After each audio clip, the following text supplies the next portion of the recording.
επέμβαση, ο Βλάοβιτς, συγγνώμη. Όχι, ο Βαζέχα ήταν. Ο Βαζέχα ήταν. Το σουτ το συρτό το δεξί που εξουδετερός ο Ελευθερόπουλος. Και λέει όχι στην ισοφάριση στο 15ο λεπτό, στο 60 δηλαδή. Μεγάλη ευκαιρία για τον Παναθηναϊκό να φέρει το μάτι στα ίσια μισή ώρα πριν το τέλος. Και πάλι ο Βαζέχα που παίρνει από το λάθος του Γεωργάτου, που όμως εδώ διορθώνει. Ο Ελευθερόπουλος που όποτε χρειάστηκε, θα μου επιτρέψετε να πω ότι έδειξε την κλάση του. Σιωβάνι θέλει να βγάλει μέσα στην περιοχή, πέναλτι. Πέναλτι στο Πατσατζόγλου. Πέναλτι στο Πατσατζόγλου που δίνει χωρίς κανένα δισταγμό. Τώρα στο 61 θα εκτελέσει ο Γεωργάτος τελικά, όχι ο Σιωβάνι. Ο Γεωργάτος πηγαίνει στην εκτέλεση.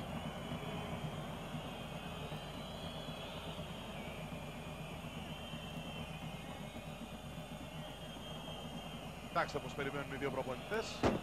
Γεωργάτος τώρα. Στα δίχτυα η μπάλα, το 1-3 για τον Ολυμπιακό.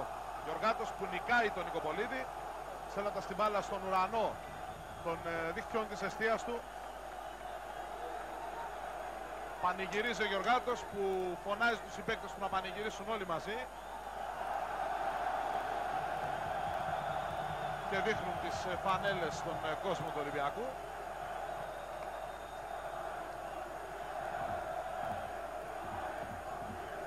Την ώρα που οι παίκτες του Παναθηναϊκού πήγαν να κάνουν γρήγορα τη σέντρα, κάτι έλεγε ο διαιτητής με τον τέταρτο. Εδώ και πάλι ο Γεωργάτος στέλνει την μπάλα στην αριστερή γωνιά του Νικοπολίδη, στον ουρανό της εστίας του. Αυτός έχει ξαπλώσει δεξιά. Εδώ δείτε και γίνεται το 1-3. Για να ακούσουμε τον Νίκο τον Καβαλά. Τι ζήτησε ο Μπριακός, Νίκο? Μας για το Καραγκούνι. Πατσατζόγλου με τον Ινιάδη. Ο Ινιάδης που κάνει την κάθετη πολύ έξυπνη παλιά για τον Σιωβάνι. Πάτσα σε ένα ακόμη γκολ και θα το πραγματοποιήσει. Το 1-4 από το πλασέ σαν σε προπόνηση του Βραζιλιάνου, που μπορεί να κοιτάζει προς τον Παντοδύναμο και να δείχνει από πού αντλεί τη δύναμή του για να πέσει μπάλα για να σκοράρει. 7 λεπτά πριν το τέλος, το 83, ο Ολυμπιακός φτάνει πια σε θρίαμβο. Και είδατε και την απόγνωση του Αποστολάκη σαν κοντράστ στο συναίσθημα του Λεμονή και τους πανηγυρισμούς του. Γιωβάνι λοιπόν 1-4.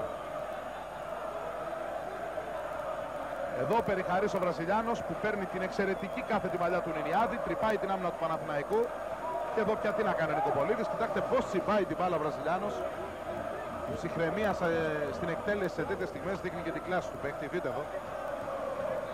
Καταπληκτικό γκολ από τον Γιωβάνι και σε ό,τι αφορά τη μεταβίβαση του Νινιάδη, αλλά και σε ό,τι βλέπουμε εδώ, στο εκπληκτικό του δηλαδή πλασέ.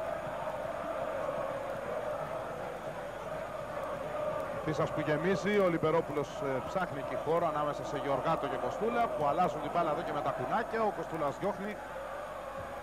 Ο Κούμας είναι αυτός που κάνει την κεφαλιά. Ο Ολυμπιακός έδειξε να έχει πολύ περισσότερες δυνάμεις από τον αιώνιο αντίπαλό του στο σημερινό ντέρμπι. Ένα Παναθηναϊκό που πρέπει να πει κανείς ότι δείχνει πια εξουθενωμένος από μια δύσκολη, μια μεγάλη